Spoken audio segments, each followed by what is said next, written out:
ஆண்டவருடைய மக்களுக்காக, தேவனுடைய ஜனங்களுக்காக இந்த இகலோகத்தை மாத்திரமல்ல, இந்த இகலோகத்துக்குரியவைகளை மாத்திரமல்ல, ஆண்டவர் தமது மக்களுக்காக, தம்முடைய ஜனத்திற்காக அவர் ஒரு நல்ல ராஜ்யத்தை, பரலோகத்தின் ராஜ்யம் என்று சொல்லப்படுகிற ஆமீன் உயர்ந்த ஒரு நகரத்தை ஆண்டவர் எல்லா மக்களுக்காகவும் ஏற்படுத்தி இருக்கிறார்.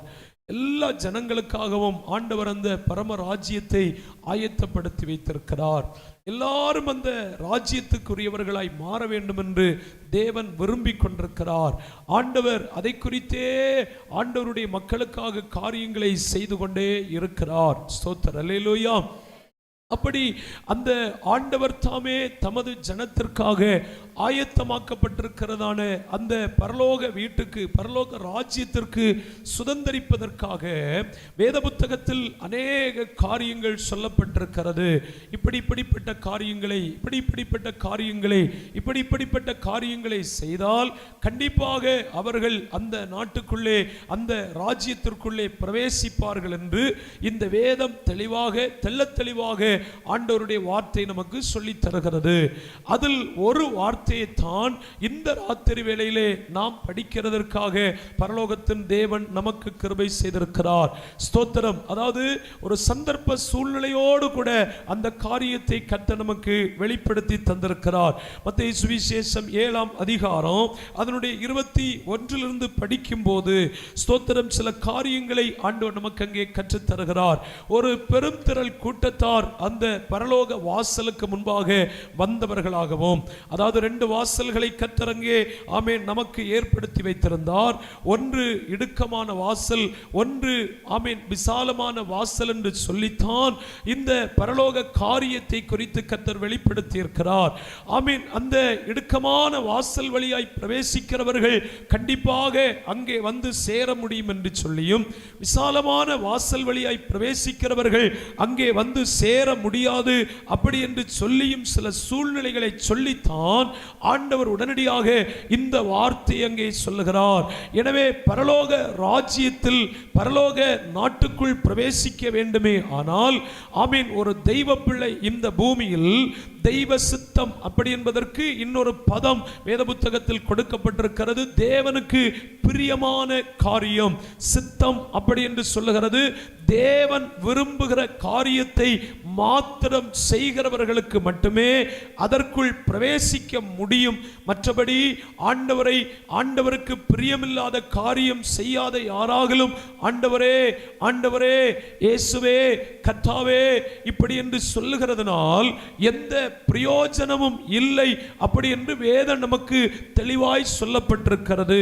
அப்படி சொல்லி ஆண்டவர் ஒரு சூழ்நிலையை, சந்தர்ப்ப சூழ்நிலையை உருவாக்கி காட்டுகிறார். அநேகர் அந்த நாளில், அதாவது இந்த பரலோக வீட்டுக்குள் பிரவேசிக்கும்படியான அந்த நாளில் அநேகர் வருவார்கள். அநேக நல்ல காரியங்களை, நல்ல கிரியைகளை செய்தவர்கள் வருவார்கள்.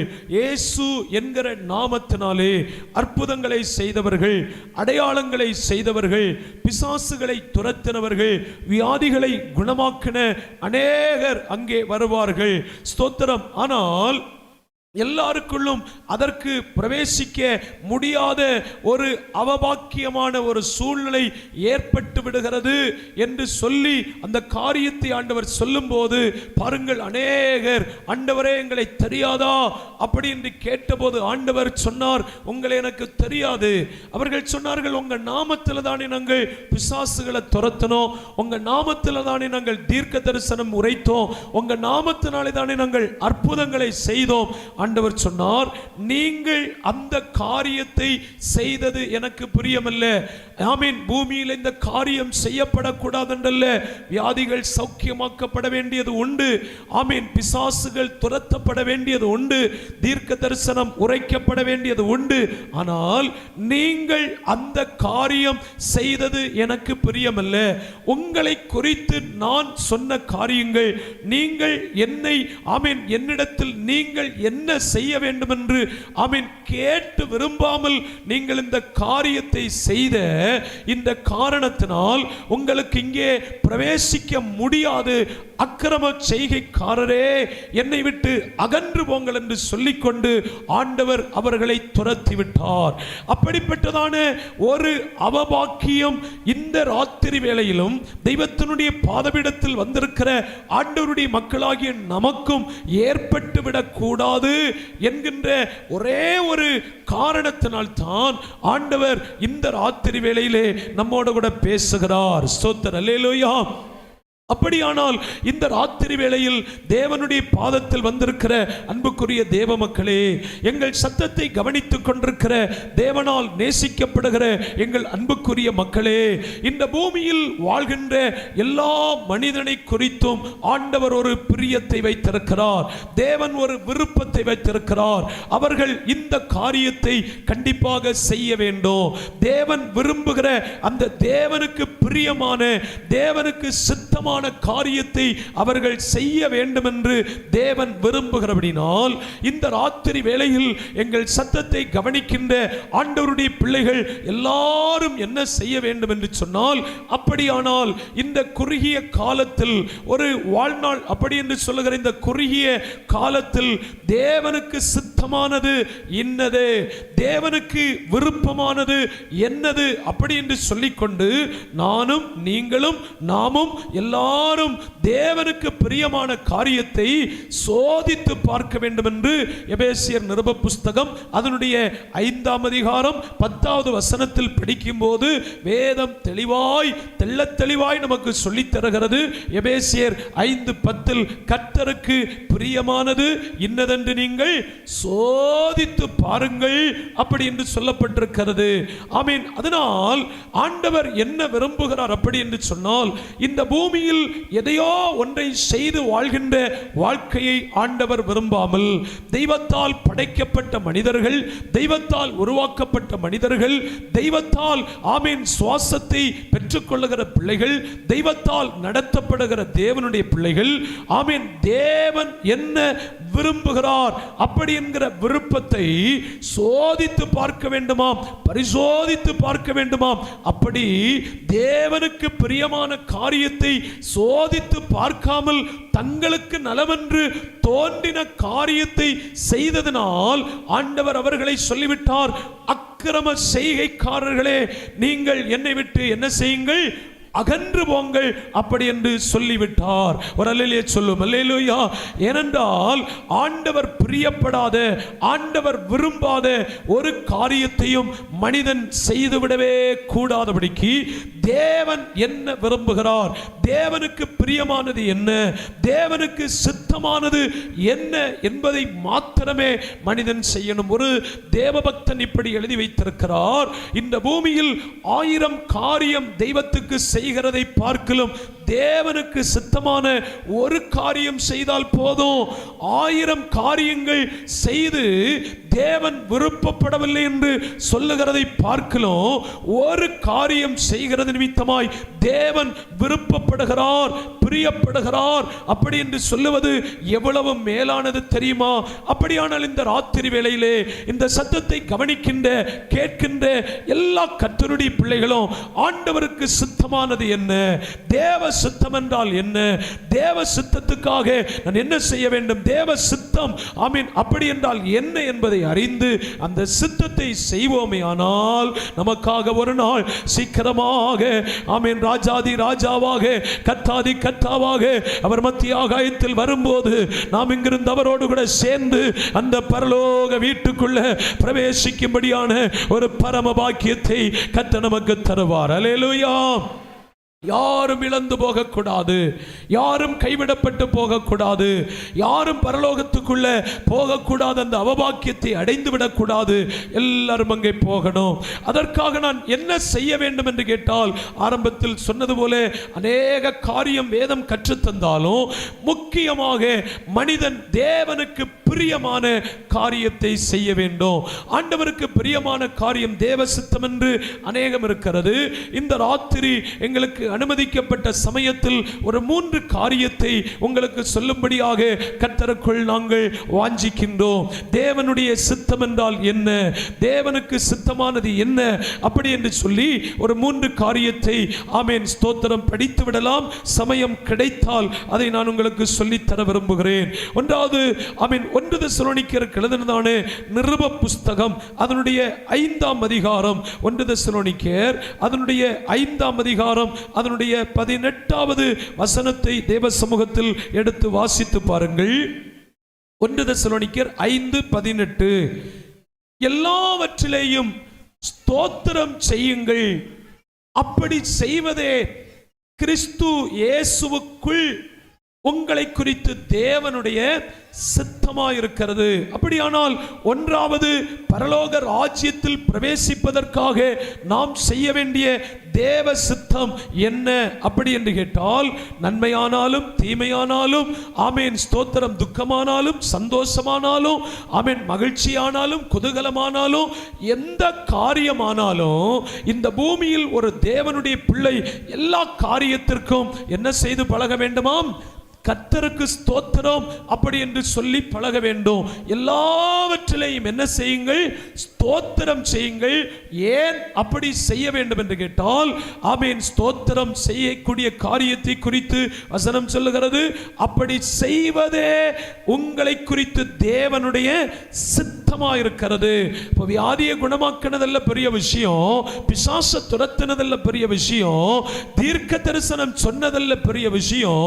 ஒரு தேவ பிள்ளை தன்னுடைய வாழ்நாள் முழுவதும் தெய்வத்தை மகிமைப்படுத்தி வாழ்ந்தானா, தேவனை உயர்த்தி வாழ்ந்தானா, அவனுடைய வாழ்க்கையில் வந்த கஷ்டத்திலும் நஷ்டத்திலும் கண்ணீரிலும் துன்பத்திலும் துக்கத்திலும் மகிழ்ச்சியிலும் எல்லாம் கர்த்தரை ஸ்தோத்திரம் பண்ணி நடந்தானா என்பதைத்தான் ஆண்டவர் ஒரு மனிதனிடத்திலிருந்து பார்க்கிறார். அல்லேலூயா. இங்க இப்போ வரைக்கும் யாரும் தேவ சித்தம் செய்யல. ஏன்னா வசனம் சொல்லுகிறது, எபிரேயர் 13ஆம் அதிகாரத்தில் படிக்கும்போது தெளிவாய் சொல்லப்பட்டிருக்கிறது, தேவ சித்தத்தை நம்ம செய்யணும்னா என்ன செய்துட்டே இருக்கணுமா? ஆகையால் ஆமென் அவருடைய எபிரேயர் நிருப புஸ்தகம் அதனுடைய 13ஆம் அதிகாரம் 15வது வசனத்தில் படிக்கும்போது சொல்லப்பட்டிருக்கிறது, ஆகையால் அவருடைய நாமத்தை துதிக்கும் உதடுகளின் கனியாகிய ஸ்தோத்திர பலியை. இங்கே யாரும் இதுவரைக்கும் ஸ்தோத்திரம் பண்ணல, எல்லா உதடும் அப்படித்தான் இருக்குது. நல்ல பரலோகத்துக்கு போவோமான்னு கேட்டால் இதுவரைக்கும் ஆமீன் கன்ஃபார்ம் இல்லை ஸ்தோத்திரம். பின்ன இனிமேல போவோமான்னு உள்ளது அது உங்களுக்கு தான் தெரியும். Praise lord. அல்லேலூயா. ஆமீன். இப்பவும் வரல, தேவ சித்தம் வெளிப்படல. Price lord. அல்லேலூயா. ஒரு காலத்தில் தேவனுடைய பாதத்தில் வருகிற பிள்ளைகள் உதடுகளின் கனியை எப்போதும் சொல்லிட்டே இருப்பாங்க. போகும்போதும் சொன்னாங்க, வரும்போதும் சொன்னாங்க. வேத புத்தகத்தில் பரிசுத்தவான்கள் எல்லாம் ஸ்தோத்திரம் 10 பிள்ளைகள் ஒரே நாளில் இறந்தாங்க. ஸ்தோத்திரம் 10 பிள்ளைகள் சாதாரணம் இல்லை. நான் சொல்லுவேன் 10 பிள்ளைகள் எல்லாம் 10 குடும்பம் இறந்து போச்சு. 10 குடும்பம் இறந்து போச்சதுனால ஆமீன் மனைவிக்கு வந்து பைத்தியம் போல, ஆமீன் அவங்க வந்து மென்டல் பேஷண்ட் போல மாறிட்டாங்க. அவங்க வந்து சொல்றாங்க, நீர் இன்னும் உம்முடைய உத்தமத்தில் நிற்கிறீரோ, இன்னும் சோத்திரம் சோத்திரம் சோத்திரம் நான் சொல்லிட்டு இருக்கிறீரு, இப்போ சோத்திரம் நான் சொல்லிட்டு இருக்கிறீரு, இனி சோத்திரம் சொல்லாதரும், தேவனை தூசித்து நீரும் என்ன செய்தரும் செத்து போகும். எப்படியாக எதாவது வழியில செத்து போகும். ஆண்டவர் அவளை ஆமீன் தோத்திரம் யோபு பக்தன் அவளை பார்த்து சொன்னார், இதை பாருமா, தேவனிடத்தில் நன்மை பெற்ற நாம் கர்த்தரிடத்தில் தீமை அனுபவிக்க வேண்டாமா? கர்த்தர் தந்தார், கர்த்தர் எடுத்தார், கர்த்தருடைய நாமத்துக்கு பத்தியலா துக்க வீட்டிலேயும் சோத்திரம் சொல்லி இருக்கிறார், பிள்ளைகள் மரித்த போதும் சோத்திரம் சொல்லி இருக்கிறார். அதனால தேவ சமூகத்தில் இருக்கிற நமக்கு அத்தனை பெரிய ஆபத்தொன்னும் இல்லையே. எப்போதும் உதடுகளின் கனியாகிய சோத்திர பலிப்போம். சோத்திரம் வரல, ஆமீன் சோத்திரம் சோத்திரம் சோத்திரம் சோத்திரம் சோத்திரம் வரல, சோத்திரம் சோத்திரம் சோத்திரம் சோத்திரம் சோத்திரம் சோத்திரம் சோத்திரம் சோத்திரம் சோத்திரம். நல்ல கைகளை கொட்டி ஒரு 2 நிமிஷம் நல்ல கர்த்தரை ஸ்தோத்தரித்து பாருங்க. கர்த்தருக்கு ஸ்தோத்திரம், கர்த்தருக்கு ஸ்தோத்திரம், கர்த்தருக்கு ஸ்தோத்திரம், கர்த்தருக்கு ஸ்தோத்திரம். கர்த்தருக்கு ஸ்தோத்திரம். எல்லாரும் கரங்களை கொட்டி ஆண்டவரை துதித்து ஒரு 10 நிமிஷம், ஒரு 2 நிமிஷம் ஓடாபனா ரகதனா சந்தரகதனா.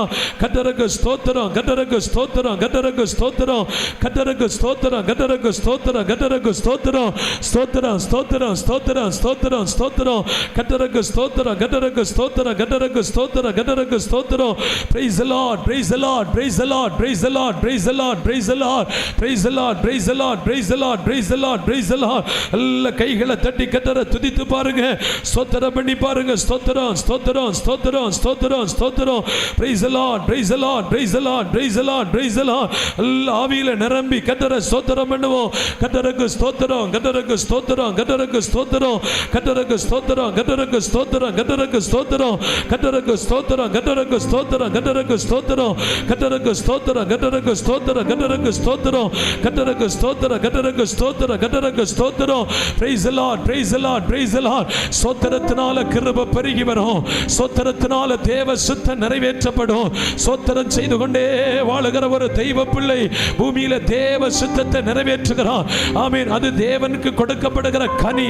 கர்த்தர் அந்த கனியை விரும்புகிறார். எல்லா கைகளை தட்டி ஆவியில நிரம்பி ஸ்தோத்திரம் ஸ்தோத்திரம் ஸ்தோத்திரம் ஸ்தோத்திரம் ஸ்தோத்திரம் ஸ்தோத்திரம் ஸ்தோத்திரம் ஸ்தோத்திரம். உதடுகளின் கனியாகிய ஸ்தோத்திர பலியை, உதடுகளின் கனியாகிய ஸ்தோத்திர பலியை இயேசுவின் நாமத்தினாலே செலுத்துகிறோம் யார், இயேசுவின் நாமத்தினாலே செலுத்துகிறோம் யார். ஸ்தோத்தரிப்போம் ஸ்தோத்தரிப்போம் இயேசு தேவனை, ஸ்தோத்தரிப்போம் ஸ்தோத்தரிப்போம் இயேசு தேவனை. எங்கள் ஜீவனுள்ள நாட்களெல்லாம் ஸ்தோத்தரிப்போமே, எங்கள் ஜீவனுள்ள நாட்களெல்லாம் ஸ்தோத்தரிப்போமே. ஆகாயத்து பட்சிகளை போஷிக்கும் தேவன், ஆகாயத்து பட்சிகளை போஷிக்கும் தேவன். தினமும் என்னை போஷிப்பதால் ஸ்தோத்தரிப்போமே, தினமும் நம்மை போஷிப்பதால் ஸ்தோத்தரிப்போமே. ஸ்தோத்தரிப்போம் ஸ்தோத்தரிப்போம் இயேசு தேவனை, ஸ்தோத்தரிப்போம். நல்ல கைகளை கொட்டி இயேசு தேவனை. ஜீவனுள்ள நாட்களெல்லாம் ஸ்தோத்தரிப்போமே, எங்கள் ஜீவனுள்ள நாட்களெல்லாம் ஸ்தோத்தரிப்போமே. நாளை தினம் உன்னுடைய என் சிந்தைகளை, நாளை தினம் உன்னுடைய என் சிந்தைகளை கவலையற்றதாக்கினதா ஸ்தோத்தரிப்போமே, கவலையற்றதாக்கினதா ஸ்தோத்தரிப்போம். ஹல்லேலூயா. ஸ்தோத்தரிப்போம் ஸ்தோத்தரிப்போம் இயேசு தேவனை, ஸ்தோத்தரிப்போம் ஸ்தோத்தரிப்போம் இயேசு தேவனை. எங்கள் ஜீவனுள்ள நாட்களெல்லாம் ஸ்தோத்தரிப்போமே, எங்கள் ஜீவனுள்ள நாட்களெல்லாம் ஸ்தோத்தரிப்போமே, எங்கள் ஜீவனுள்ள நாட்களெல்லாம் ஸ்தோத்தரிப்போம். நல்ல கைகளை கொட்டி கர்த்தரை ஸ்தோத்திரம் பண்ணுமா. ஸ்தோத்திரம் ஸ்தோத்திரம் ஸ்தோத்திரம் ஸ்தோத்திரம். கர்த்தருக்கு ஸ்தோத்திரம், கர்த்தருக்கு ஸ்தோத்திரம், கர்த்தருக்கு ஸ்தோத்திரம் ஸ்தோத்திரம் ஸ்தோத்திரம். praise the Lord, praise the Lord, praise the Lord, praise the Lord, praise the Lord. ஸ்தோத்திரம். அல்லேலூயா. எல்லாவற்றிலையும் கர்த்தருக்கு என்ன செய்யணும்? ஸ்தோத்திரம் செய்யணும். உதடு ஆமென் மௌனமா இருக்கக்கூடாது. அந்த சபை அப்படின்னு சொல்றது ஒரு தோட்டம், சரியா? ஒரு விதத்தில் நிறைய பேர் கொடுக்கப்பட்டிருக்கிறது. பண்ணை, மாளிகை, ஆமீன், வீடு, தோட்டம், இப்படி நிறைய வியாக்கியான சபைக்கு கொடுக்கப்பட்டிருக்கு. ஒரு விதத்தில் அது தேவனுடைய தோட்டம். ஸ்தோத்திரம். இந்த தோட்டத்தில் ஆமீன் நல்ல அருமையான கனிகளை புசிப்பதற்காக தேவன் அங்கே என்ன செய்தாராம்? உலாவினார் என்று உன்னத பாட்டு புஸ்தகத்தில் படிக்கிறோம், திருப்ப வேண்டாம். அப்போ கனி ஆமீன் புசிப்பதற்காக உலவும் போது இது தோட்டம்னா இங்கே கர்த்தர் என்ன செய்து கொண்டே இருக்கிறார்? உலாவிக் கொண்டே இருக்கிறார். எதுக்காக? கனி புசிப்பதற்காக. எதுக்காக?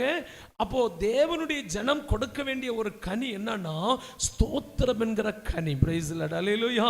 அதுக்காக தான் சொன்னேன், நீங்க வாய் அடைச்சு வச்சுட்டு இருந்தீங்கன்னா அவர் துக்கத்தோடு நிற்பார். இந்த விருட்சத்தை நான் நட்டு பிரோஜனம் இல்லை, தண்ணி ஊற்றி பிரோஜனம் இல்லை, எரு போட்டு பிரோஜனம் இல்லை, இதை இவ்வளோ வளர்த்தி பிரோஜனம் இல்லை அப்படின்னு சொல்லிட்டு கனி இல்லாத ஒரு விருட்சத்தை கண்டு, உங்களுக்கு தெரியும் தானே கனி இல்லாத விருட்சத்துக்கு என்ன சம்பவித்ததுன்னு?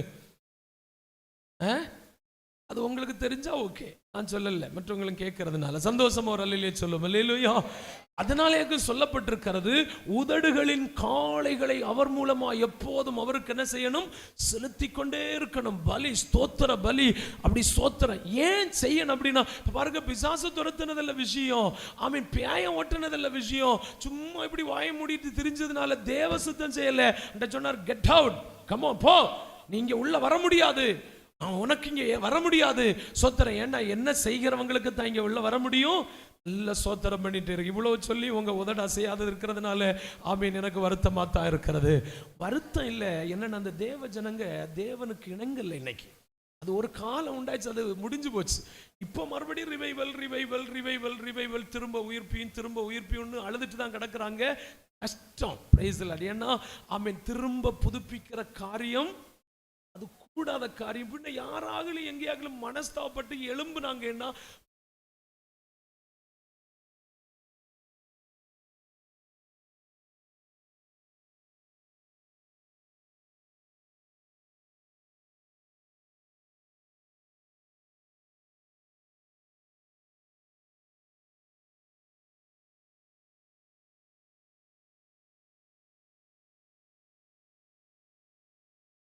Price the lord. அல்லேலூயா.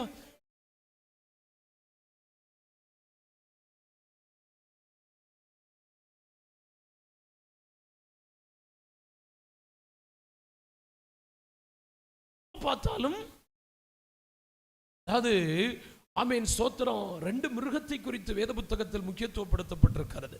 ஒன்று ஸ்தோத்திரம் பன்றி. அதை எந்த சூழ்நிலையிலும் பலிபீடத்தில் அங்கீகரிக்க கூடாதுன்னு கட்டன் ரைட்டா சொல்லிட்டார்.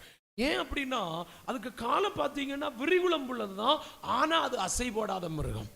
விரிகுளம்புள்ளதா இருந்தும் அசை போடாத மிருகம் எங்க வந்து சேராது? பலிபீடத்துக்கு வராது. அது பன்றி. சோத்திரம். அதுக்கு அசையவே செய்யாது.